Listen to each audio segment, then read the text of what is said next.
What is happening? Thank you guys tuning in to another episode of the Agent to CEO podcast. And I'm excited to continue the conversation around our coaching and leadership skill set and capabilities.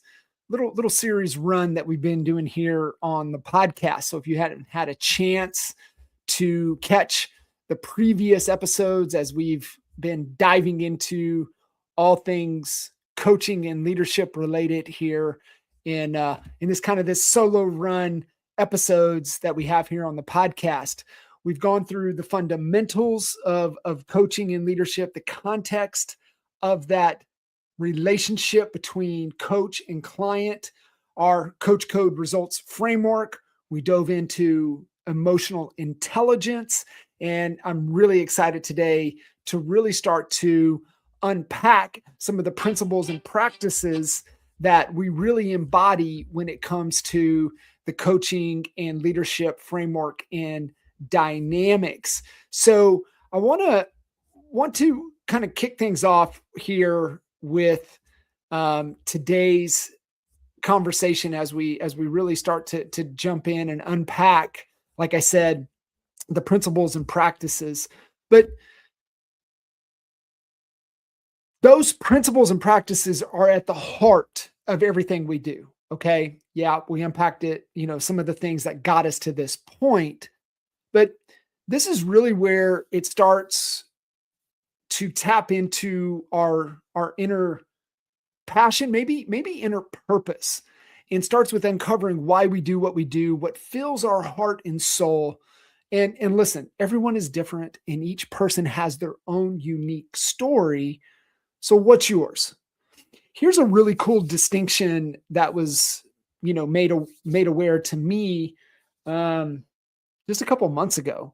And it was really the distinction between passion and purpose. And I've never heard it articulated or kind of framed up this way.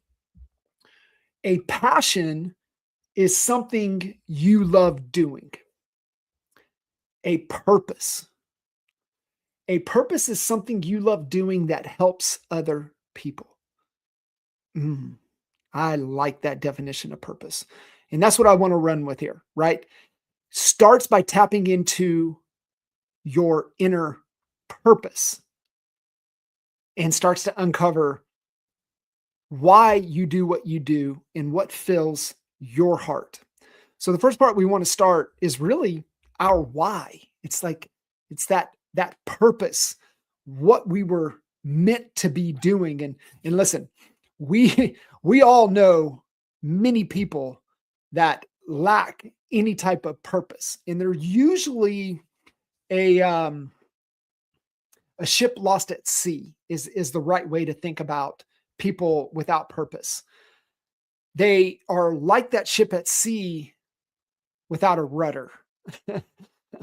The sails are up and that ship, that vessel is moving with whatever way the current and the wind is blowing. And we know a lot of individuals, we all do, that are just a ship lost at sea without their rudder. But where we can lock that rudder in, and more importantly, lock it in place to get us moving in the direction we want to go, really starts why we do what we do. When we start talking about the whole why process, it comes down to understanding that the formula is our contribution so that we can have the greatest impact. Okay. It's not only on ourselves and those that we are leading, but also our community as a whole. By those that we are leading, we also mean our family, our friends, our key relationships.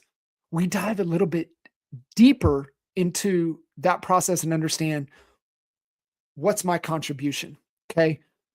What am I the best in the world at? What is it that if you could do every day, it would never feel like work? It would be fun, something you love, and you would never have to have external factors motivating you. See, the reason we talked about emotional intelligence prior to unpacking, you know, the core principles and practices is because you have to understand motivation, which is a core key tenet of emotional intelligence, comes from within. Nobody can motivate us. People can inspire us, but motivation comes from within. What is your heart telling you that you're the best in the world at, that you are meant to be doing? And sometimes we need a little bit of perspective. We need a little bit of help. Okay. When we seek to unpack the why process, not only do we gain greater clarity about what truly matters in our life, but we also discover new opportunities for growth and transformation, because that's what it's about. It's about transformation. And it's the transformation that we are going through, but also the transformation and the journey that we have an opportunity to help others navigate through as well. And when we start, looking at that, it helps us make every step along the way an exciting journey towards that fulfillment. So the question, what is your superpower? Because listen, we all have it. We all have a superpower. What is yours? And once we start to kind of go through this process, and we start to really look at it, you start to see how it plays out in your day-to-day life. Think about if you could live your life doing that thing, right? That's it. You wake up every day. That is your thing. That is your lane that you're going to run down. What would be the impact you would be able to have? What fulfills you? Our fulfillment, our impact, remember, it's not the finish line. It's about really reaching the greatest potential that we all have inside of us. Okay? So if you're ready to start pursuing your greatest impact, you have to dig deep into your why. And you can just see what comes from that and comes from that process.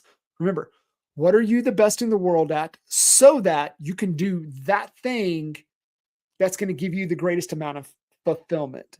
Okay. Mine's real simple. Inspire and challenge people to think bigger so that they can transform their life and therefore transform their business. Right things, right order. It's what gives me the most fulfillment, is seeing the transformation. And I know I'm meant to inspire and challenge you guys to think bigger, because I know one thing to be true: 20 years in this game, almost 14 years of one-on-one coaching. Everybody thinks too small. For our present to be better, our future has to be bigger. If you're not happy with your present situation, it's because your future is not big enough. Why are you doing what you do? The second core principle and practice, once we know kind of why we do what we do and what we're meant to be doing, is really starting to unlock the perfect day. This is more of a typical Tuesday than just that fantasy day, right? And there's a formula that we go through. This is about creating a decision filter and finding balance. Okay. My definition of balance is just be present, just be where your feet are. That's my definition of balance, right? It's never a perfect wheel. Sometimes we're spending more time and energy, on our wealth, our business, and sometimes our relationships and our health kind of take a little bit of a back seat. They're not absent. We're just not full throttle like we might be on one of the other equities in our life. Listen, be wherever your feet are. Just be present wherever you can be. So, creating decision filters, finding balance, moving closer to our perfect day. So the perfect day exercise comes down to essentially having to live the day over and over again. Visualize. This is where you get to live in the creative. We're in such a creative world. It is like the biggest opportunity that we've had to understand that we really all have a blank canvas in front of us. What do we want to do? Where do we want to go? And so it starts with the visualization. Visualize yourself doing what you love doing without being held back by limitations and consequences. No limitations means you don't have to worry about money, health, location, people. And no consequences means having it safe. You won't get in trouble, get arrested, or die. Sorry, guys, your perfect day can't be the purge. So here's the question you have to ask yourself. If there are no limitations or consequences, what does your perfect average day look like? Typical Tuesday. Okay. So when we start to craft our perfect day, by crafting the perfect day, it's giving us decision-making filters that allow us to make decisions faster. Talked about this over and over and over on this podcast. If you're not moving as fast as you want, it's because your decisions is off. It's taking you too long to make solid decisions. And the reason is because you don't have decision-making filters in your life, in your business. Let me say this a different way. You're not aware of the decision filters that you have in your life. We've already talked about on this podcast the importance of core values. Do you know what core values are? Just decision-making filters. Do you know what a big, hairy, audacious goal, top of the mountain that we're in pursuit of, you know what that is? That's a decision-making filter. Am I moving closer or am I moving further away? This is why if you want to unlock freedom in your business and in your life, this, besides the math, right? Besides the math, this is the other component of moving you closer to freedom. Our vision of a perfect day gives us a framework to be able to make better decisions faster. The speed of our accomplishments is directly in proportion to the speed of our decisions. The perfect day exercise allows us to be where we want to be, whether with our fitness, our health, wealth building, business building, or deepening of our relationships. It allows us to uncover who we are at our core. Principle and practice number 3, the river. Life is not a linear process. It's not just a straight line from A to B, right? Born, die. It's not a straight line. It is not that linear process. There will be periods of fast progress, whitewater sections where you have to battle real hard just to stay afloat.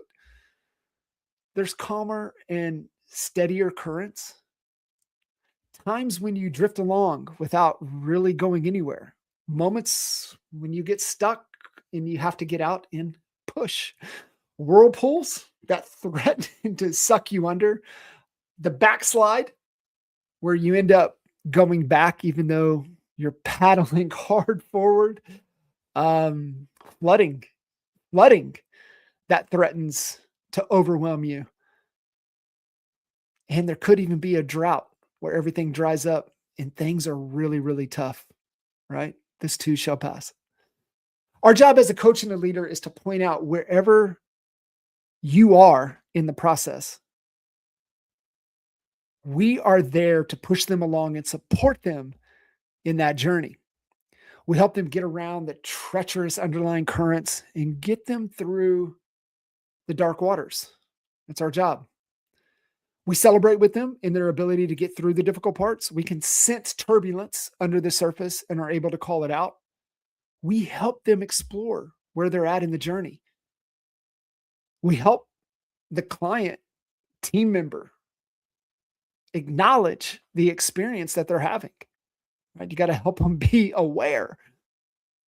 We can't change what we don't acknowledge. They hold the key to their own transformation. We just need to help them find it by acknowledging the experience they're having. We provide a space for them to shift and change. And that's when the real work begins. We help them feel the momentum so they can keep moving forward on their journey. Our fundamentals and our contexts allow us to feel when the change is happening.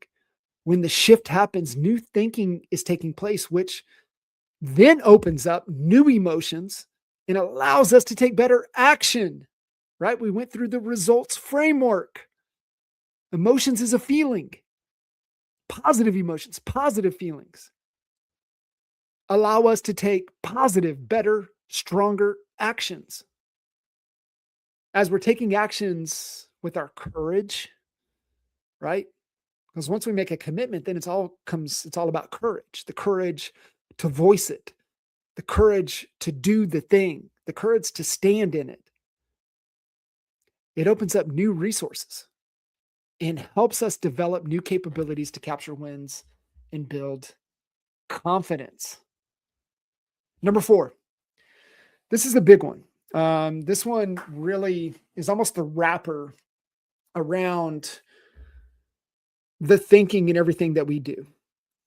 And it's TOC, theory of constraints. Listen, my belief is that there's a code and a sequence to unlock anything in our life. That's my belief. The right things in the right order can exponentially unlock the results that we're trying to achieve for ourselves. We have to understand that there is always a constraint somewhere in the process, whether it is in terms of our results model, business model, sales model. There will always be some aspect of our process that puts limits on what we can accomplish. In anything that we're looking at, there is always a constraint. And a constraint is like a water hose. You can turn it on and the water doesn't come out like it should. Or it takes a moment once you turn the water on for the water to start pouring down to the end of the hose. So it's a process that it goes through. If the water is not flowing correctly, there could be a kink in the water hose that you have to uncover and fix. And that is just the constraint we are looking for. This was brought to our attention by a mentor of ours with his number 1 book recommendation of all time. All business owners, entrepreneurs, young entrepreneurs, everybody that he works with has to understand this theory of constraints. This was all made popular to us by the book by Eli Goldratt called The Goal. Now, that same mentor, his number 1 book recommendation for 2026 is by Dan Heath called Reset. And inside of Reset, which I highly recommend getting, in fact, it was one of the books that I gave to attendees at Kitchen Table in March. There are 16 pages, condensed 16 pages on theory of constraints. It is the best condensed version of theory of constraints you'll ever read. It is an awesome book. It is just worth getting for that chapter alone. You have to understand this. If you follow Alex Hermosi, you know Alex operates under theory of constraints. It is so important that you grasp this because now you can strategize a lot better. Because you know what a good strategy is? Solving the right problem. You know what a bad strategy is? Not even acknowledging or addressing the problem. And it's because you're not problem aware. You don't have a process to identify the constraint in the model in whatever you're trying to do. Once you know the constraint, then you can put all energy and effort on solving it. That's a great strategy. Remember, what we reveal, we can heal. We have to find and address the constraints that are holding us back and activate them in ways that allow us to achieve exponentially greater levels of success. Taking it to another level of understanding, coaching, and leadership are the most critical in addressing these constraints. We believe there are no business problems. Okay? There are only leadership problems. You don't have a better, bigger business if you don't. You have to be a better, bigger leader. The size of your business is elastic to the size of your leadership capabilities. To increase our coaching and leadership capabilities, we have to see where the constraint is and what's holding us back. Theory of constraints. Critical that you grasp this. And number 5, man, we must be reminded more than we need to be told. Remember this context. Remember this. It's so hard for alpha D driving personalities to get this because we don't want to repeat ourselves. We don't. And I get it. I don't like repeating myself. I don't like it at all. However, for my growth as a leader, as my growth as a coach, I can never lose sight that people, us humans, we have to be reminded more than we need to be told. So the old rule of 7 is an old marketing adage that says a prospect needs to see or hear your marketing message at least 7 times before they take action and buy from you. I think that number is a lot greater, but this is just the rule of 7. Like I said, it's an old marketing adage. I think it's more a rule of 27. It's funny that that's our mantra here on the team. And I took it from an MGK song, 27. So I'm just making it up. But hey, listen, 73% of statistics are made up anyway. So at least we can make up our own. No, I just know from experience, realistically, it is in the 20s. It is in the 20s is where they need to see and hear the message. Now, scientifically, as a team member, you need to hear the message 7 to 9 times before you start to believe this is the direction we're going to go. I'm just going to tell you, whatever you think the number of impressions that you're putting in front of your ideal prospect, your ideal client, I can just tell you it's not enough. Okay. The reasoning behind this principle, it's rooted in human psychology. People tend to ignore messages that they see or hear too often, especially if they are not yet convinced of the message's validity. Therefore, repeated exposure plays an important role in message retention. In the world of marketing, we all know the best real estate agent never wins. The best leader never wins. The best negotiator never wins. The best sales person never wins. The best marketer always wins. And the best marketer takes the top 3 pole positions. We're in the middle of we're down in the final 4 in the World Cup. You don't make it to the final 4 unless you're a world-class marketer. Top 3, for sure. It's all about being the best marketer that you can possibly be. So in the world of marketing, getting your message out there is key. You need to be able to capture the attention of potential clients and make an impression that sticks. According to the research, 7 to 9 impressions, that's in the door. I'm telling you, it's in the 20s. In fact, one of the latest statistics I heard from Frank Kern was north of 21. That's why we kind of joke going off 27. 27 impressions. Whatever it is, it's not enough, especially in such a noisy world that we live in. What this means is that we must focus on getting our message in front of people multiple times so that they start to associate it with your business. While there are many different philosophies and strategies when it comes to succeeding in business, one of our great mentors, Mr. Vern Harnish, had one simple philosophy that he really poured into us. Follow a handful of rules and repeat them often. When it comes to inspiring people to take action, there is no substitute for repetition. If people aren't taking actions, they haven't been touched enough. They haven't been reminded enough. One of the worst things leaders can do is not repeat themselves enough, constantly changing direction and putting new messages out there to truly instill an important message in people's minds.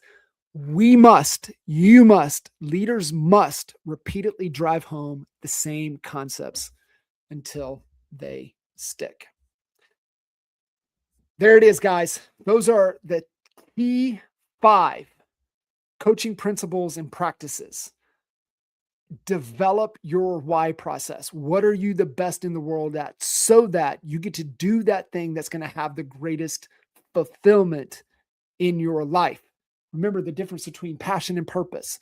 Passion is something you love doing. Purpose is something you love doing that helps other people. Are you clear? Are you helping others get clear on their perfect day? Understand life's a river and things are constantly changing on that journey. We grasp, we know, we got it. We live, we operate, we think through theory of constraints, and we know it's okay to repeat ourselves often. Guys, I would love to hear your biggest takeaway from this episode. Post it in the comments wherever you're hearing this. DM me, whatever you got to do. I would absolutely love to hear what your takeaways are from this. If you're loving these, coaching and leadership principle episodes, kind of this run that we've been doing, would love your feedback. And listen, like I said it just a few minutes ago, if you're not where you want to be in your business, it's because your leadership capabilities aren't where they need to be. For your business to be bigger, you have to be better, a better leader, a better coach, a better mentor, a better friend, just better human all the way around. Share those takeaways, and can't wait to catch you guys on the next episode. Y'all keep getting after it. Keep making it happen.